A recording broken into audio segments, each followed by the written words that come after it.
माझी विनंती असेल मातांनो, पुरीच्या लग्नामध्ये काही गोष्टी देताना कमी द्या, काही गोष्टी जास्त द्या.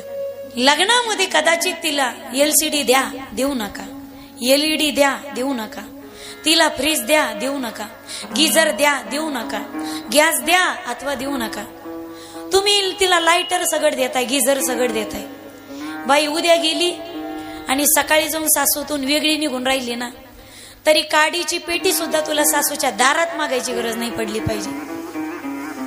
एवढं सगळं देताय तुम्ही तुमच्या पोरीला. विनंती माझी, गॅस गुप्त रूपात जरी असला तरी अग्नी तो. गॅस कधी लग्नात दान करायचा नसतो, अग्नी तो. विनंती माझी, काही गोष्टी तिला कमी द्या, काही गोष्टी जास्त घ्या. तुमची परिस्थिती असेल तर द्या, नसेल परिस्थिती तर द्यायच्या भानगडीत पडू नका. पण एक विनंती असेल माझी, काही गोष्टी कमी द्या, काही गोष्टी जास्त द्या.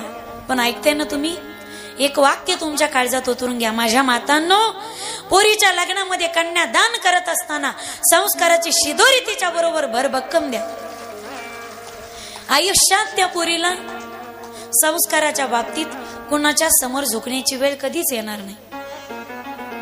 ज्यावेळी लग्न झालं ना, आपल्या भारतीय संस्कृतीमध्ये केवळ एका माणसाशी तिचं लग्न होत नाही, अख्ख्या कुटुंबाशी लग्न लागलं जातं. क्षमा असावी या वाक्यासाठी.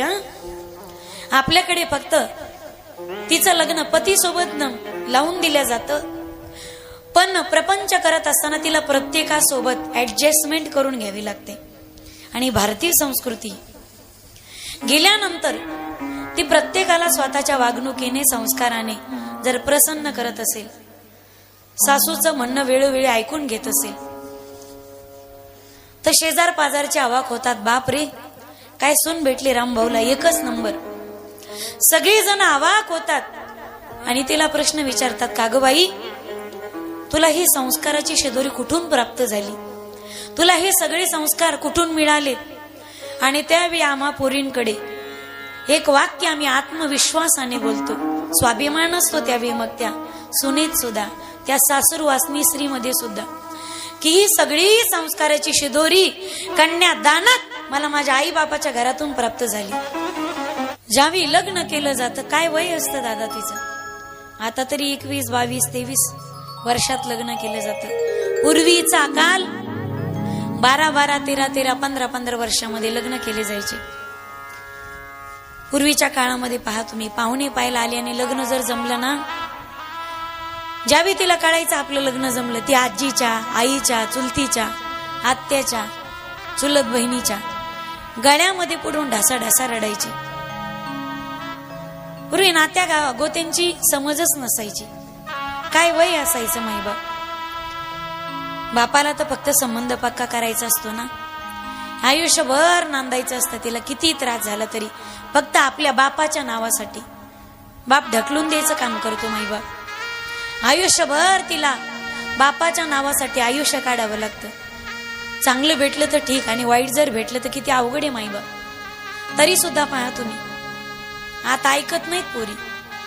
पण पूर्वीच्या काली पूर्वीच्या माणसं म्हणायचे, अजूनही जुने माणसं म्हणतात, एक तर मापाने पोरगी नांदलेली ऐकावी, नाही तर मग मेलेली ऐकावी. खानदानी माणसाची लक्ष नाही ती. संस्कृती आपली. पोरगी त्याच वेळी नवऱ्याच्या घरातून निघायची ज्यावेळी 4 जणाच्या खांद्यावर निघायची ती.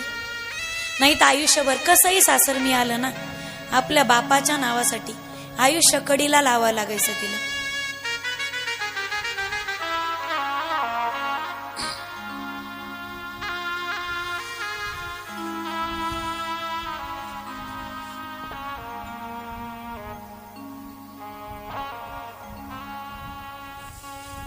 सामान्य बाप ज्याप्रमाणे विदाई करतो, भीमक राजा सुद्धा रुक्मिणी आईसाहेबांची विदाई करतात.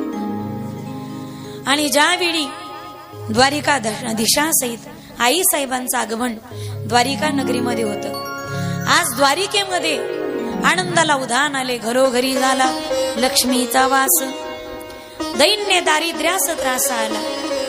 प्रत्येक रुक्मिणी मैया लक्ष्मीच्या स्वरूपानं ज्या द्वारिकेत वावरते, महाराणी असावीत रुक्मिणी आईसाहेबांसारखी. प्रत्येक जण म्हणतोय, अरे मालकीन असावीत आमच्या मालकीनी सारखी. आई साहेब रुक्मिणी इतक्या समंजस शांत. देवाच्या 16,108 पत्नी, प्रत्येकीसाठी वेगवेगळे महाल होते. जसे महाल होते तसे रुसाईचे सुद्धा महाल होते बरं का. सगळ्या पत्न्या एक ना एक दिवस खोलीमध्ये असायच्या, 8 दिवसातून एकदा. सत्यभामा आईसाहेब तर दर 8 दिवसातून एकदा रुसायच्या. पण रुक्मिणी मैया चरित्रामध्ये असा एकदाही उल्लेख येत नाही की रुक्मिणी मैया कधी रुसून बसल्या होत्या. इतक्या समंजस.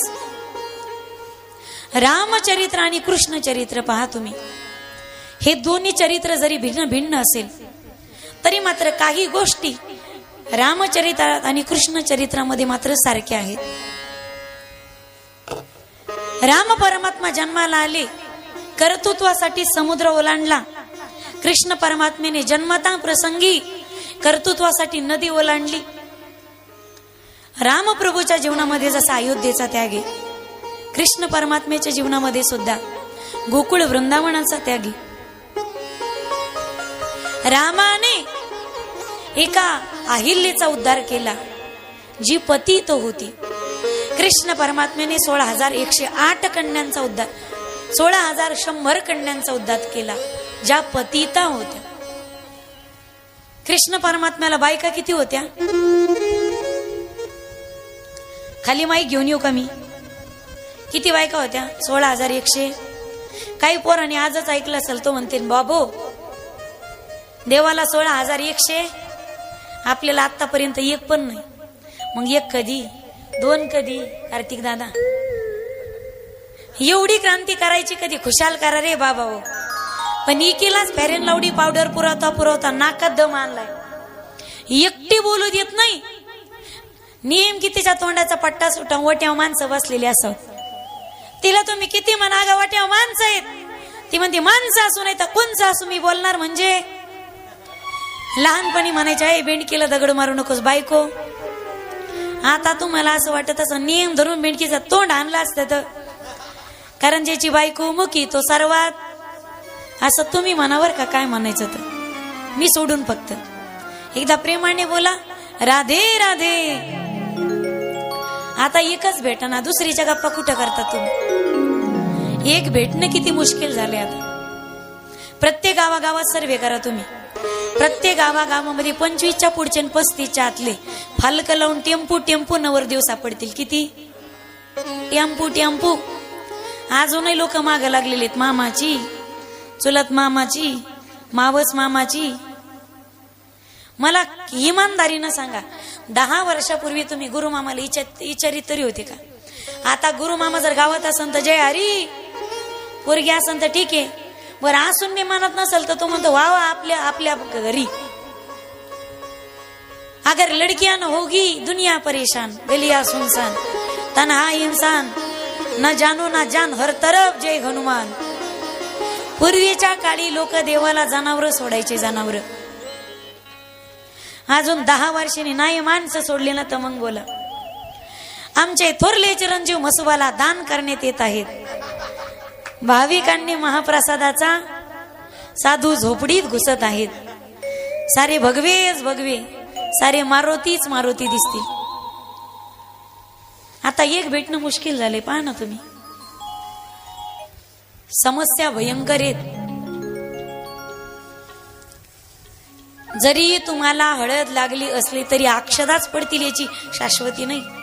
त्या बोरीच्या बापाच्या ध्यानात आलं, ते मंडपातून हुसकून लावून द्यायला बसलंय तुम्हाला. चल निघ घरी, मला पोरीचं लग्नच करायचं नाही, तुला तर द्यायचीच नाही. म्हणून आता बापाच्या इस्टेटवर उड्या मारणाऱ्याला लोक पोरी देत नाहीत. इस्टेट कमी असू द्या. लोक आधी विचारतात मुलगा काय करतो. हा, मुलगा निर्व्यसनी आणि कमावतोय ना, माझी पोरगी मला याला द्यायची. एक वाक्य बोलू माझ्या दादांनो, तुमची भली गरिबी असेल पण तुमच्याकडे एखादी कला जर असेल ना, माणूस कधीच उपाशी मरू शकत नाही गडे. विवेकानंद म्हणतात की art is language of heart. कला ही हृदयाची भाषा असते. एक वेळ राजा स्वतःचं राज्य गमावू शकतो, पण कलाकार स्वतःची कला कधीच गमावू शकत नाही. कधीच गमावू शकत नाही स्वतःची कला कलाकार. विनंती असेल माझी, ज्याला निदान वाटते आपल्या अंगावर 4 तांदूळ पडावेत, चांगलं वागा रे माझ्या दादानो, चांगलं वागा. आमचं असं असतं शिवजयंतीला, राजे पुन्हा जन्माला तुम्ही बिड्या उडून मारा, दरिद्री कुणीकडचे. तुम्हाला बोलल्यावर आमचे तोंड दिसतात. मग विनंती माझी माईबा, अरे बाकीच्या धर्मातली लोक पहा, पहाटे उठायला लागलेत. आमचे पोरं पहाटे उठले की उशेचा पीत येत. हाय का रे डबी, हाय का, घालचो ना त्याच्या मनगटावर. एवढ्या संध्या प्राप्त झाल्या पण दळबद्री जीवन अजून आपलं काही गेलं नाही. आपण आपल्या घरात जर एखादी वेळी साप निघला ना, अख्खी गैल्ली हैराण होती. साप साप साप साप, पण काठी काय लवकर सापडत नाही. साप निघून देते, सापानीच ओळखली आपण. साप निघून जातो पण सापाला मारायला काठी सापडत नाही. मी खरं बोलते ना, हे पा, तुम्हाला पटन नसेल माझं तर गोळ्या घाला मला, पण मी खरं बोलत असेल तर तुम्हाला माझं ऐकावं लागेल. खरं बोललं तर सख्या आईला पण राग येतो. साप निघला तर मारायला काठी नसते आपल्याकडे. अरे काय असं येणारे, हिंदू धर्म हा भगवा ध्वज जिवंत ठेवण्यासाठी आपल्या प्रत्येकाला हातात शस्त्र घेऊन युद्ध करण्याची गरज पडणारी काळ दूर नाही तो. बाकीच्या धर्मातले लोक पहा, पाठ उठायला लागलेत, मंदिरात जायला लागलेत, धर्म जागृत करायला लागलेत, प्रार्थना करायला लागलेत, पडलेली मंदिरं बांधायला लागलेत. बाकीच्या धर्मातले लोक आपले, अरे आपलेच मंदिर असून आपल्या मंदिरावर ताबे येत. हे प्रल्हादपूर, जिथं भक्त प्रल्हादाचा जन्म झाला असं म्हटले जातो, कुठे नरसिंहाचं मंदिर, भक्त प्रल्हादाचं पवित्र स्थान बळकावण्याचे प्रयत्न झालेत. आता हे कुरुक्षेत्र महादेवाकडे लोक जात आहेत. अजूनही पहा तुम्ही 7 बारो, एकात एक बारो होते, केवढं मोठं बारवी ते गंगाघाट, पण केवढी दुरावस्था झालेली. का झाली? केवळ आपले लोक लक्ष देत नाहीत म्हणून एवढी दुरावस्था झाली. आपलं परतूर एकेकाळी प्रल्हादपूर म्हणून ओळखलं जात होतं. प्रल्हादपूर आपल्या परतूरचं नाव म्हणजे आपला स्वाभिमानी मायबाप. निदान नाही आपल्या जिल्ह्यातल्या लोकांनी, पण निदान परतूर तालुक्यातील आणि प्रल्हादपूर तालुक्यातील लोकांनी तरी जागृत होणं गरजेचं आहे. आणि मोठ्या प्रेमाने उठाव घेऊन त्या मंदिराचा जीर्णोद्धार करून पौराणिक काळाला धरून असलेलं आणि ऐतिहासिक वारसा असलेलं प्रल्हादपूर. आता गावोगावी गेलं ना, लोक म्हणतात कुठले, त्यांना म्हटलं ना परतूर, ते म्हणते परतूर कुठे. शंकेची बाबी, ते लोक विचारतात की परतूर म्हणजे कुठे. एवढा मोठा ऐतिहासिक वारसा असताना प्रल्हादपुराला जर परतूरची ओळख लोकांना करून द्यावी लागत असेल, ही फार मोठी शोकांतिका आहे मायबा. माझ्या दादांनो, कथा कीर्तन कमी आहे का, पण आपण जागृत होणं गरजेचं आहे. पण नेमकं आपलं असं होतं, आपण कीर्तन कथा ऐकून जागृत होत नाही. पुढे कोणी चाललं, हा त्याचे पाय ओढितो, तो त्याचे पाय ओढितो.